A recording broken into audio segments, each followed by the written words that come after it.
कूजे बनाने वाले को उजलत अजीब थी, पूरे नहीं बनाए थे सारे बनाए थे। हमारे साथ यही मसला है।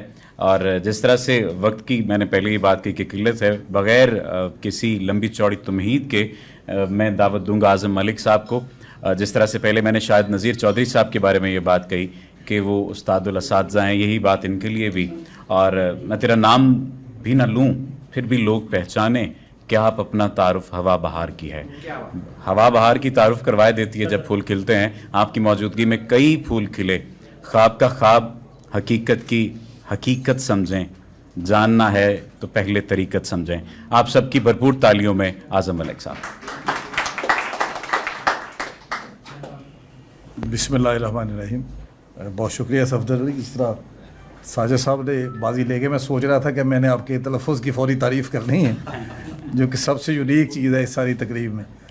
तो शायर चूँकि पहले देख लेते हैं चीज़ों को, इनका शुक्रिया कि उन्होंने वो पहले अप्रिशिएट कर दिया, लेकिन मैं भी करूँ तो हक बनता है।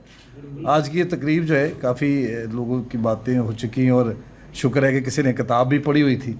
साजिद साहब से मिलकर अच्छा लगा कि इन्होंने किताब पढ़ी हुई थी। तो मैं शायद दूसरा बंदा हूँ इन सारे मुकर्ररों में जिन्होंने किताब पढ़ी है, और वो भी इसलिए कि नवीद से मुझे मोहब्बत है। इसकी सारी स्ट्रगल ऐसी है जिस तरह मैं अपनी जवानी में करता था। मुझे लगता है कि मैं भी इसी तरह स्ट्रगलर था, लेकिन मेरी किताब छपने में 15 साल लग गए। एक पब्लिशर पैसे लेके भाग गया, दूसरा किसी जुर्म में जेल चला गया। ये खुशकिस्मत है कि अभी टेक्नोलॉजी इतनी एडवांस है कि इसकी किताब टाइम पे आ गई और सब लोगों को मिल भी गई। जिस की किताब के 223 सफ़ात हैं और उसमें 33 ज़िंदगियों के पैटर्न हैं।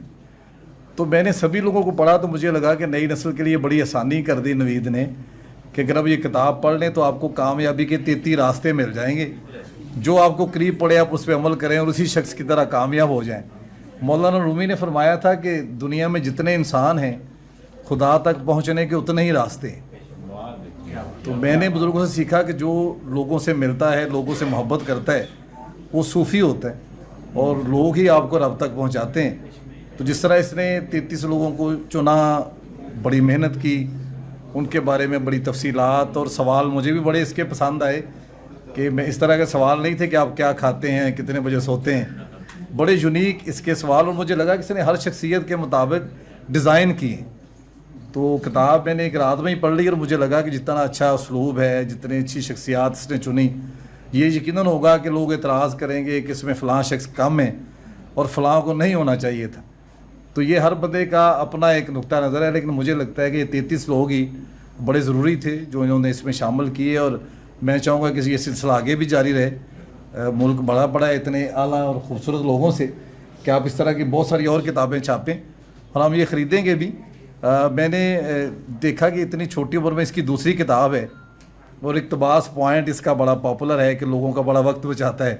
पूरी किताब का इक़्तिबास दे के तो बड़े लोगों को आलम भी बना दिया है कि वो हर जगह कोटेशन दे सकते हैं।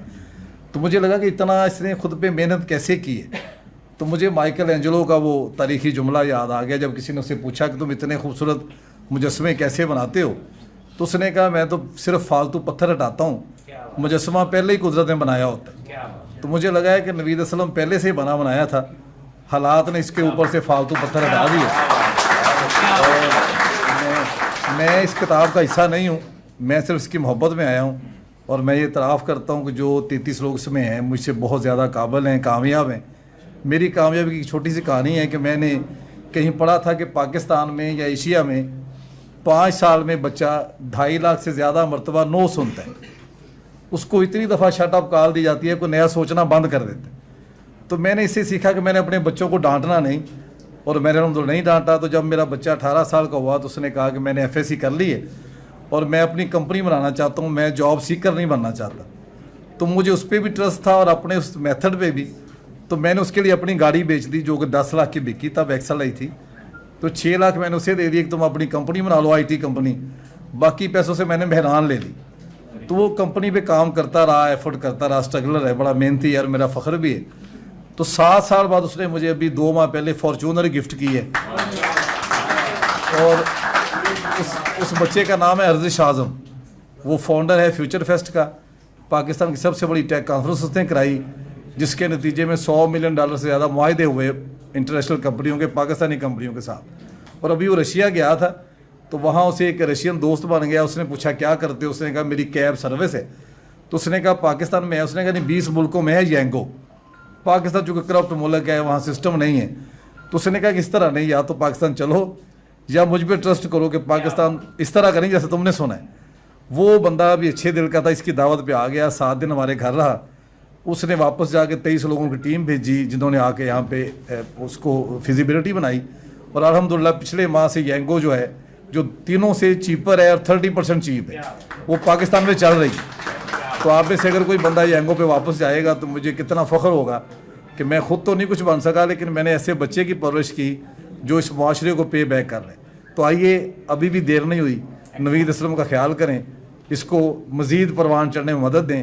और मोनू भाई मरहूम कहते थे कि जहाँ कोई अच्छा बंदा मिले उसके गिर्द दीवार चुन लिया करें मोहब्बत की ईंटों की, ताकि लोग उसे अपने जैसा ना बना लें। तो आइए नवीद का साथ दें।